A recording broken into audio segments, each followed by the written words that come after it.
How much does the average real estate agent make is a really complicated question. And that's because there are a lot of factors that play into what a real estate agent ultimately takes home, in addition to where you're selling real estate, how much you're selling, what type of real estate you're selling, and what brokerage you're with and what your split is with your broker. All of those impact what you ultimately take home as an agent.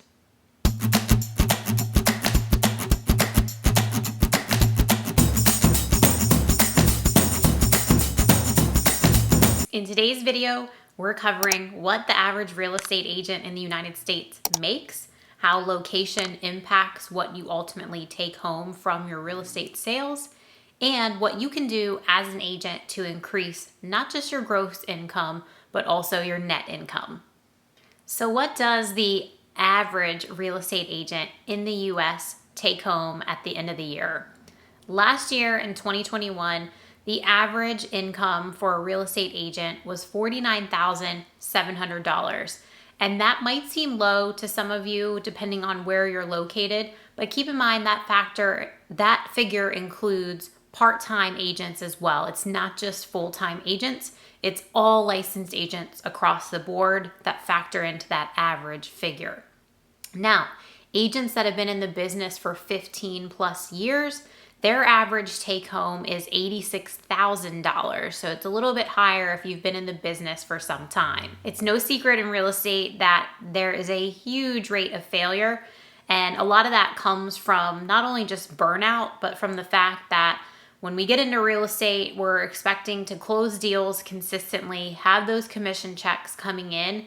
And ultimately, after we're licensed, a lot of us realize that real estate is a lot harder than it looks. And to the general public, we cash big commission checks, drive fancy cars, play on the golf course, and live these glamorous lives.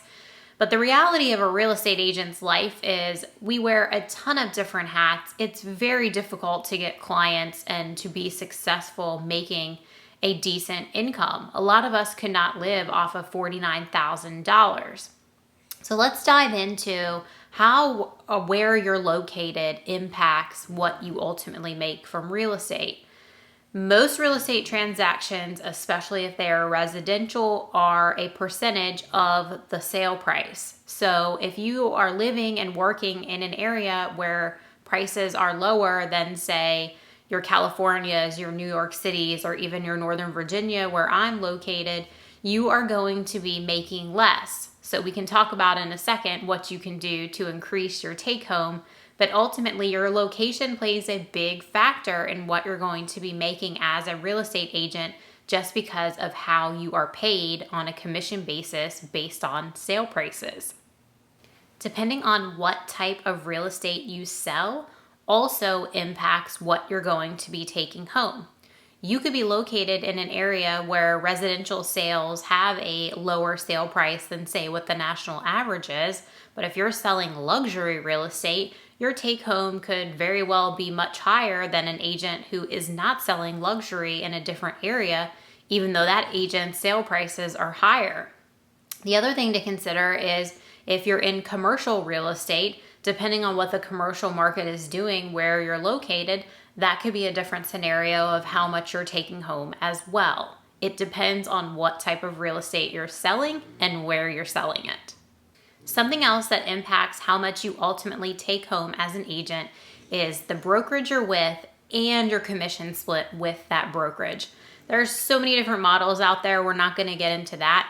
But the bottom line is whatever split you've agreed to with your broker is ultimately going to impact, either in a good way, a neutral way, or a negative way, depending on how you look at it, what you're taking home. So that's something to factor in as well. If you're a new agent and you're happy with your brokerage now, in the next 3 to 5 years, you may decide that you've outgrown them and you want to change to a different brokerage that gives you a better split. Or maybe you have a conversation with your current broker and say, hey, I'm more experienced than when I first started here, so I'd like to renegotiate my split. There's a lot of things that you can do to increase your split, but when you're just getting started, I would focus more on what they're going to provide for you as far as training and getting you established in this business than I would on the split, because so many new agents, it comes down to the split for them. But if you're not closing any deals, your split is 0 of 0 equals 0. How can you as a real estate increase your gross income? At the end of the day, no matter where we're located, there are things that we can all do to increase our gross income. You can, of course, sell more properties, but starting from a more grassroots approach, in order to increase your gross income, you need to establish more relationships. And once you're establishing more relationships, then you need to be able to show your value and successfully negotiate, if you have a listing, what your commission is going to be. Or if you're working with a buyer, have your buyer agreement in place and what your buyer's agent commission is going to be. It all starts with forming more relationships, and that could be through reaching out to your sphere or increasing your lead generation, starting a geo farm. There are so many different ways that you can actually increase your gross income, and that certainly is important when we're talking about what the average real estate agent makes. But I always chuckle in real estate because we real estate agents have a way of sort of boasting, if you will, of, oh, I closed, $5 million in volume this year, or, oh, my gross commission this year was $100,000. And that's all well and good. It sounds good, but who really cares what you grossed if, let's say, your gross commission was $100,000, but your expenses for your business were $80,000? Well, I would not call that a successful year. So you also have to watch your expenses, because after all, we are in business for ourselves. We're contractors. We're 1099s for the most part. There are a couple brokerages, I know that's not the case, but for the most part, the majority of us are running our own businesses. We have marketing expenses. We have expenses with our cars and their maintenance and their fuel. We have to pay our quarterly taxes. We have office expenses. We have client event expenses. Like, the list can go on and on. So what I think is more important to focus on is, how can you increase your net income? That's really what matters at the end of the day. What did you keep out of your business? What was your ultimate profit after all of your expenses were paid out? And in order to increase your net income, first, obviously, you have to increase your gross income.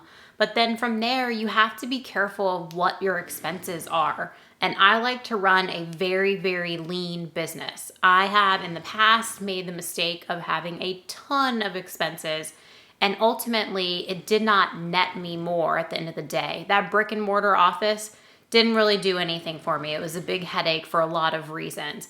Having a big team with a huge marketing budget, same thing. Yes, we were producing more, but at the end of the day, what the net profit was definitely not more, and in some months it was less. So look at your business expenses. You should be monitoring them. I like to monitor them weekly. That might be a little obsessive, but at a minimum, you need to be monitoring your business expenses on a monthly basis. If something isn't working and it's not directly contributing to your bottom line, you really got to take a look at it and ask yourself if that's an expense you want to keep incurring, or maybe you can cut that out, shift the money somewhere else, or maybe just cut it out altogether. It all comes down to what your net profit is. And as a real estate agent, you can really increase your average take home if you're monitoring what your business expenses are. How much the average real estate agent makes really is a complicated question. This just scratches the surface and is a broad view of not only the exact figure from last year of what the average agent made, but the different factors that can play into that and how you can increase your bottom line.